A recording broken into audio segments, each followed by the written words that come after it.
1절로 6절 우리 함께 계속해서 살펴보도록 하겠습니다.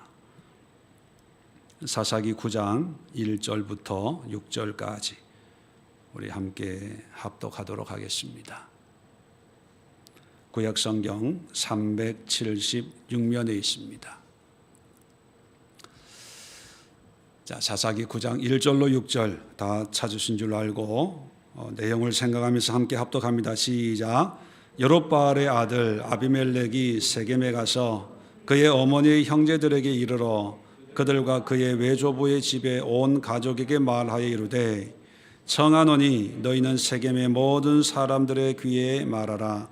여롯바알의 아들 70명이 다 너희를 다스림과 한 사람이 너희를 다스림이 어느 것이 너희에게 나으냐.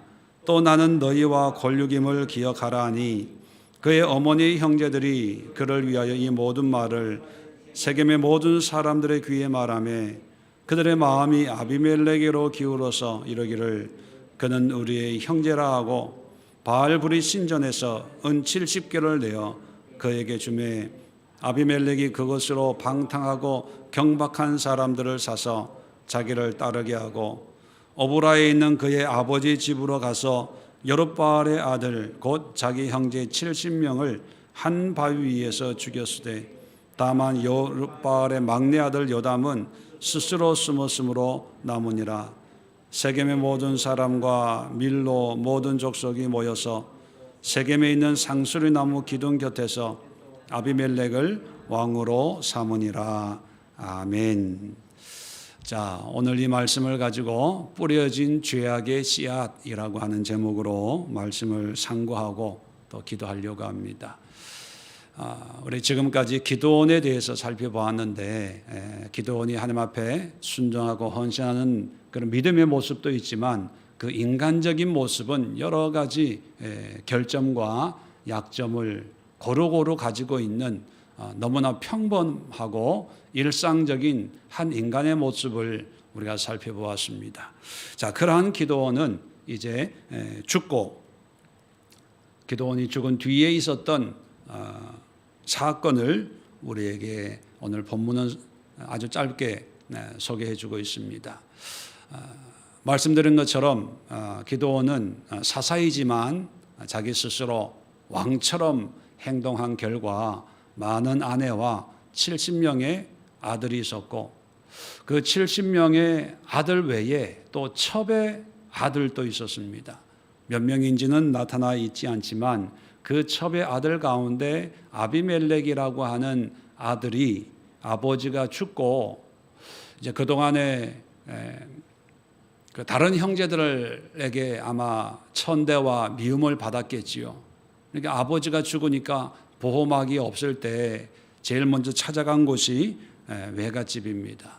세겜에 있는 외갓집으로 가서 그 세겜 사람들, 친척들, 가족들을 모아놓고 이제 기드온이 아버지가 죽었는데 이제 그 70명이 우리를 다스리는 게 낫겠냐, 아니면 내가 다스리는 게 낫겠냐,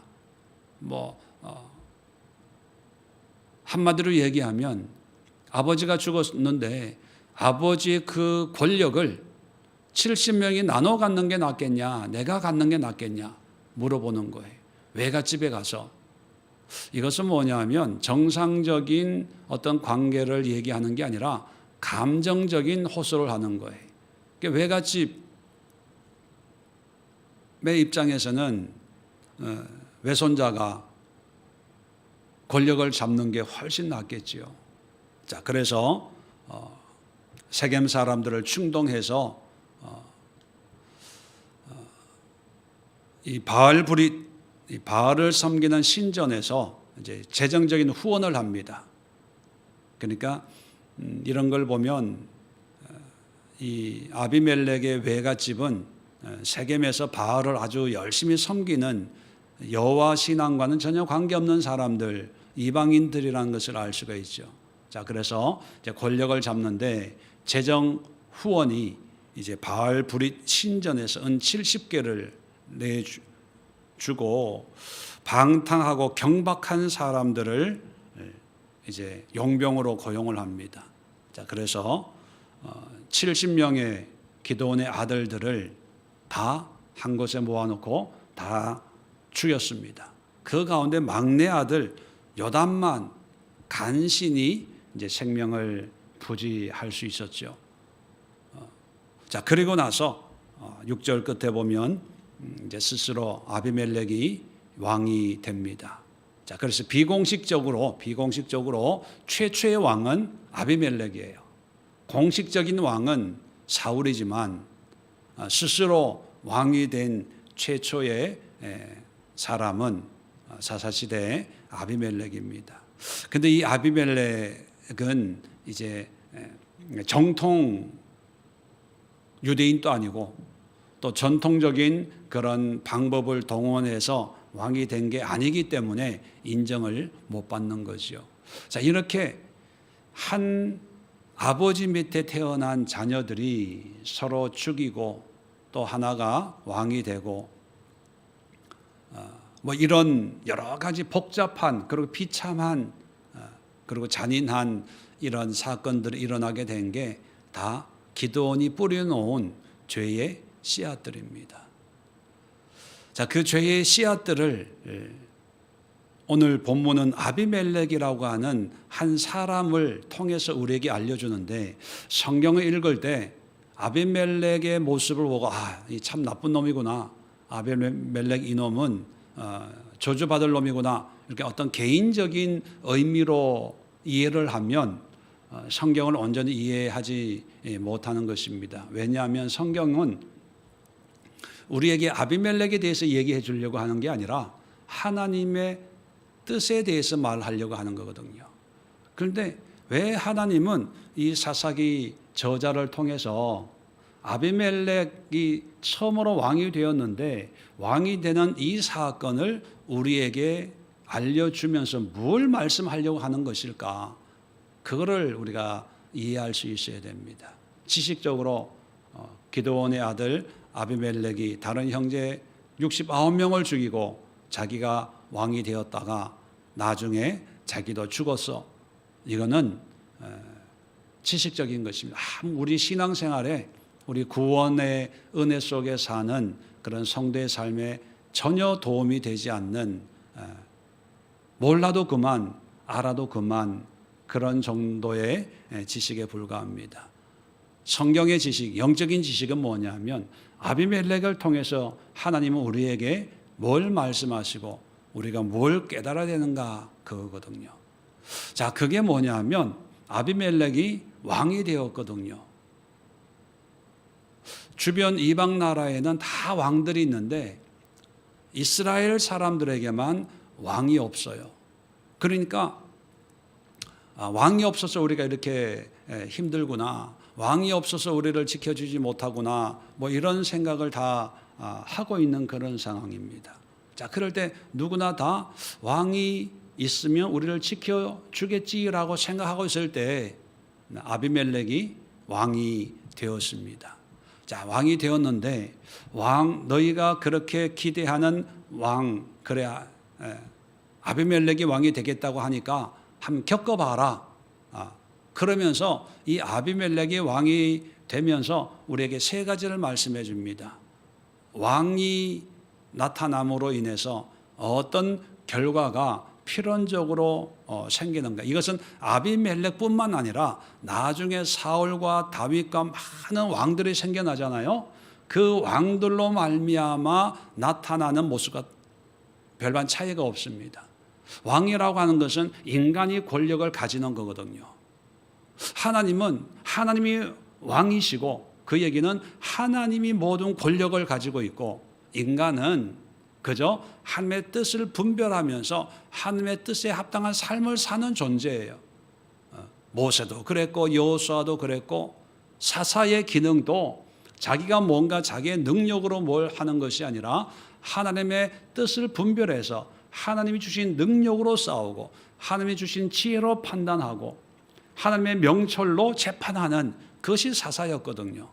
그런데 기드온은 마치 자기의 능력으로 전쟁에 이긴 것처럼 전리품을 달라 그러고 자기가 왕이 된 것처럼 자기가 제사장 노릇을 하려고 그러고, 그리고 사사는 하나님이 선택해서 세우시는 직분인데 마치 왕처럼 세습을 시키려고 했다는 거예요. 자, 그래서 아비멜렉 같은 별종이 나타나는데, 이 아비멜렉을 통해서 첫 번째 우리에게 말씀하시려고 하는 것은 뭐냐면, 인간이 권력을 가지면, 인간이 왕이 되면 필연적으로 정상적인 믿음의 삶에서 벗어나게 된다는 거예요. 다윗이 왜 존경받는 그런 왕으로 여겨지냐 하면, 모든 권력을 가지고 있었음에도 불구하고 그 권력을 다 쓰지 않고 하나님의 뜻에 절대 순종했다는 거예요.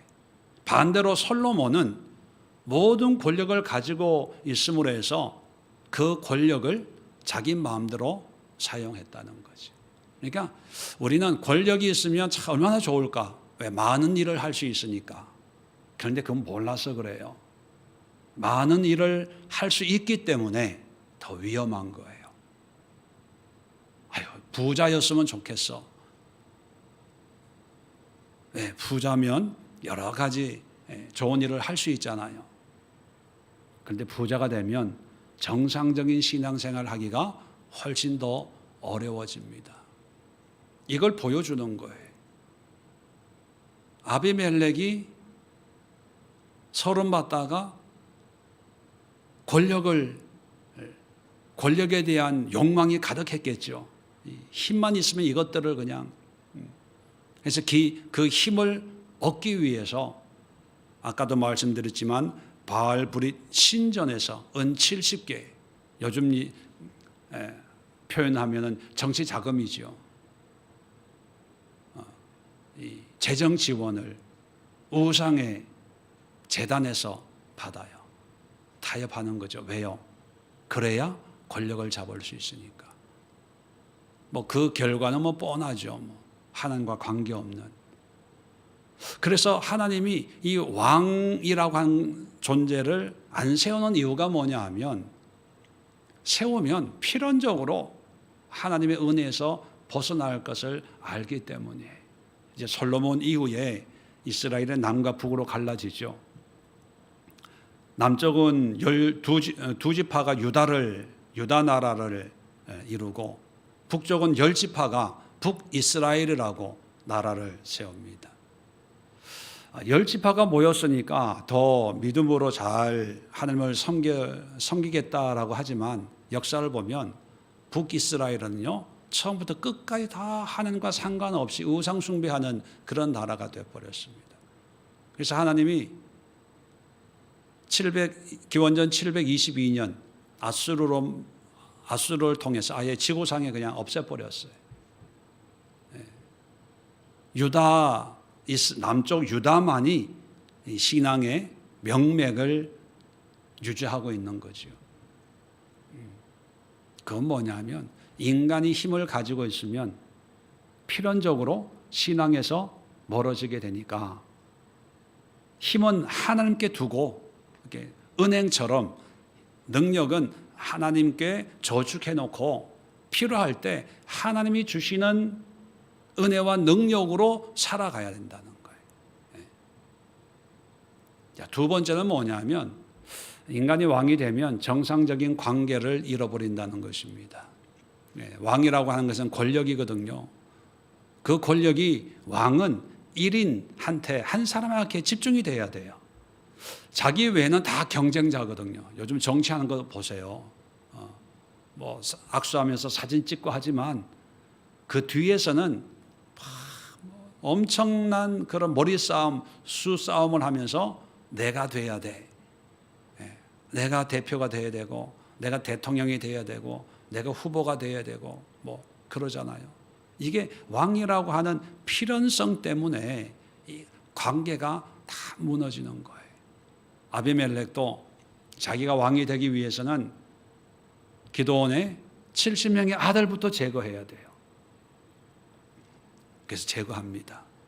그리고 왕이 되기 위해서는 혼자는 안 되니까 이제 외가 쪽 가서 세겜 사람들을 부추기고 선동을 해가지고 이제 대권을 잡게 되죠. 그런데 나중에 9장을 쭉 한번 읽어보시면 이 세겜 사람들이 아비멜렉을 이제 왕으로 세우잖아요. 세워놓고 몇 년, 2, 3년 있다가 반란을 해요. 반란을 일으키니까 아비멜렉이 그 세겜 사람들을 죽여요. 전쟁을 하다가 이 어느 마을에 이름도 없는 한 여자가 창문에서 이렇게 맷돌 윗짝을 던졌는데 그것이 지나가는 아비멜렉이 머리가 맞아가지고 의식불명이 돼버린 거예요. 물론 의식은 있었겠죠. 그래서 자기 부하 장군에게 야, 네 칼로 나를 이게 나를 죽여라 해서 죽어요. 뭘 얘기하려고 하냐면 인간의 권력을 위해서 만들어진 모든 관계는 끝까지 가는 게 없다는 거예요. 다 이해타산을 계산을 하고 만나는 그런 관계들이기 때문에 관계성이 다 깨어진다는 거예요.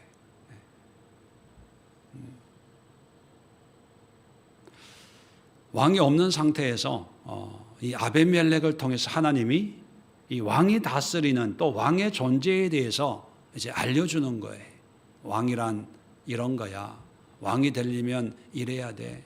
왕이 다스리는 나라가 되면 이런 꼴이 되는 거야. 그걸 적나라하게 고발해 주는 거죠. 세 번째는 뭐냐면 신앙 공동체가 다 무너져요. 외가 사람들 중심으로 해서 이제 정권을 잡았잖아요. 말씀드린 것처럼 몇 년 못 가서 서로 배반해요. 배반의 이유가 뭡니까? 권력 때문에 그렇거든요. 힘, 돈, 명예 뭐 이런 거. 그걸 잠깐 줬다가 자기가 갖고 싶을 때 그걸 뺏기 위해서는 가장 겉모술수가 다 동원이 되는 거죠. 자, 그냥 줍니까 그거를? 지키기 위해서는 칼을 들고 싸우는 거예요. 자, 그런데 아까도 말씀드렸지만 이 아비멜렉이 죽을 때 53절, 9장 53절을 보면 한 여인이 맷돌 윗짝을 아비멜렉의 머리 위에 내려 던져 그의 두개골을 깨뜨리니 54절 아비멜렉이 자기의 무기 든 청년을 급히 불러 그에게 이르되 너는 칼을 빼어 나를 죽이라. 사람들이 나를 가리켜 이르기를 여자가 그것을 죽였다 할까 하노라 하니 그 청년이 그를 찌르매 그가 죽은지라. 그래 죽으면서도 체면은 생각했나 봐요. 여자가 던진 돌에 맞아 죽었어. 이게 창피하니까 자기 경호원에게 네 칼로 나를 찔러 죽여라 이랬다는 거예요. 뭐 비참하기도 하면서도 또 뭐 허망하기도 하고 또 웃기기도 하고. 자, 그런데 중요한 건 뭐냐면 56절 57절 보면 아비멜렉이 그의 형제 70명을 죽여 자기 아버지에게 행한 악행을 하나님이 이같이 갚으셨고, 자, 70명을 죽인 악행을 하나님이 갚았대. 아비멜렉에게 갚았고, 또 57절 보세요. 세겜 사람들의 모든 악행을 하나님이 그들의 머리에 갚으셨으니. 자, 아비멜렉에도 하나님이 갚으셨고 또 아비멜렉을 도와서 반역을 일으킨 세겜 사람들에게도 하나님이 그 머리에 갚았다. 이렇게 표현을 하고 있습니다. 심판하셨다는 거예요. 다시 말하면 권력을 잡은 사람, 또 권력을 또 잡을 수 있도록 도와준 사람, 뭐 이런 사람들이 하나님의 원리, 방법으로 하지 않으면 결국은 멸망한다는 거예요. 왜? 권력의 속성이라는 겁니다. 주일 말씀에 기드온의 그 숨겨진 야망에 대해서 말씀을 드렸잖아요. 이름은 사사지만 왕처럼 행동한 그 여파가 이제 아비멜렉에 전달되었거든요. 그러니까 이 아비멜렉은 자기 이름처럼 아버지는 왕이시다. 아비멜렉. 그러니까 이 아비멜렉의 아버지는 하나님이 아니라 기드온이었거든요. 자, 그래서 자기가 마치 왕위를 세습받아야 될 왕자라고 생각을 하고 이제 그 왕위를, 그 권력을 자기가 가지고 왕이 된 거예요. 자, 이런 역사적인 사실을 통해서 하나님은 그의 마지막 죽는 그런 모습을 우리에게 소개해 주면서 하나님이 없는 권력은 이런 모습이다 하는 것을 보여주는 거예요. 자, 그렇다고 해서 권력이 필요 없다는 게 아닙니다. 아까도 말씀드렸지만 권력이 필요하고 힘이 필요해요. 근데 그 권력은 철저하게 하나님으로부터 나와야 된다는 거예요. 이게 왜 중요하냐면 우리가 뭐 가정생활, 뭐 교회도 목회하는 것도 마찬가지고요. 사업하는 것도 마찬가지고 세상은 내가 열심히 하고 안 먹고 안 쓰고 허리띠 졸라매고 열심히 노력하면 자수성가할 수 있어 이렇게 이야기합니다. 그죠? 그렇게 하다 보면 하늘이 도와. 그래서 IMF 뭐 이런 거, 뭐 코로나 사태, 뭐 이런 여러 가지 사태를 잘 극복하고 큰 회사가 되고 기업이 되는 경우들이 있습니다. 근데 하나님은 우리가 큰 기업이 되고 뭐 굉장한 사람이 되고 그걸 원하는 게 아니라 하나님의 사람이 되기를 원하세요. 하나님의 사람. 왜? 거기에 구원이 있고 거기에 은혜가 있거든요. 그 하나님의 사람은 어떤 사람이냐? 하나님의 능력으로 살아가는 사람이다. 그렇다면 사업을 해도요, 내 능력으로 하는 게 아니라 하나님의 능력을 통해서 우리가 사업을 해야 돼요. 기도하면서 예배 드리면서 하나님이 주신 지혜로. 아까 저축 얘기 잠깐 했지만 하나님이 은행이라고 생각을 하고 돈이 필요하면 은행에 왜 뭐 적금 찾고 대출도 받고 하는 것처럼 사업하다가 어려움이 있으면 하나님 이런 어려움이 있는데 이 어려움을 해결할 수 있는 지혜를 주세요. 능력을 주세요. 또 살다가 이런저런 어려움이 있을 때 하나님 이런 어려움을 겪었습니다. 이런 어려움을 해결할 수 있도록 하나님 사람을 만나게 해주세요. 때를 만나게 해주세요. 철저하게 해서 내가 결정하고 내가 판단하고 내 능력으로 하는 것이 아니라 철저하게 하나님의 능력으로. 그래서 하나님이 왕이시고 우리는 그 하나님의 쓰임받는 그런 도구로 사는 것이 가장 아름답고 또 하나님의 역사가 더 풍성한 그런 삶이다 하는 것을 우리에게 아비멜렉을 통해서 말씀해 주고 있습니다. 물론 기드온의 그 잘못 뿌려진 씨앗이 이런 결과를 맺었다 하는 것도 함께 우리가 얘기하면서 기드온이 가지고 숨겨진 야망, 그 야망이 얼마나 무섭고 또 허망하고 가치 없는 것인가, 그걸 우리에게 알려주고 있습니다. 여러분, 오늘 이 말씀을 묵상하면서 아비멜렉 개인적인 면으로 생각하지 마시고 이 나쁜 놈 그러지 마시고 이 아비멜렉을 통해서 우리의 신앙이, 우리의 삶이 어떠한 삶이 되어야 될까, 그것을 한번 깊이 묵상하시면서 또 기도원을 묵상하시면서 하나님의 뜻에 합당한 그런 삶을 위해서 함께 기도하는 시간 갖도록 하겠습니다. 이 시간 자리 정돈하시고 우리 몇 가지 기도 제목 가지고 함께 기도하도록 하겠습니다. 먼저 하나님이 나의 왕이심을 고백하십시오. 그리고 시인하십시오. 선포하십시오. 우리는 왕의 지배를 당하는 하나님의 백성입니다. 하나님, 지금은 하나님의 뜻이 뭔지 알지 못하고 하나님의 방법이나 계획을 알지 못하지만 하나님의 백성으로 하나님의 뜻을, 하나님의 마음을 알 수 있는 그런 마음도 주시고 그런 민감한 영성도 주시고 또 말씀을 깨닫고 분별할 수 있는 하나님의 백성으로 살 수 있는 그런 필요한 자질들을 우리에게 공급해 주세요. 그렇게 기도하시고, 두 번째는 우리 교회의 영적인 회복을 위해서 하나님의 뜻에 온전히 굴복하면서 살아가는 우리 성도들 될 수 있도록 위해서 기도하시고, 세 번째 기도 제목은 우리 한 분 한 분을 위해서 자기 자신을 포함해서 늘 말씀드리고 기도하는 제목이지만, 하나님, 내가 이 시대에 하나님이 찾으시는 그 사사가 되기를 원합니다. 사사라고 해서 뭐 대단한 적이 아니라 판단하는 재판관이라고 말씀을 드렸어요.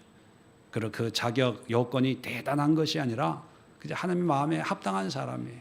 하나님, 기도원 또 사사가 되었다면 나도 사사가 될 수 있다고 생각합니다. 하나님, 사사와 같은 영성을 가질 수 있도록 나에게 은혜를 달라고 기도하시고, 또 성령께서 여러분 감동을 주시는 그런 기도의 제목 가지고 기도하시고, 또 영혼 구원을 위해서 우리 계속해서 기도할 때 우리 주여 한번 우리 힘차게 외치고 우리 합심해서 기도합니다. 주여, 할렐루야. 감사합니다. 감사합니다. 하나님, 오늘 우리에게 말씀을 주시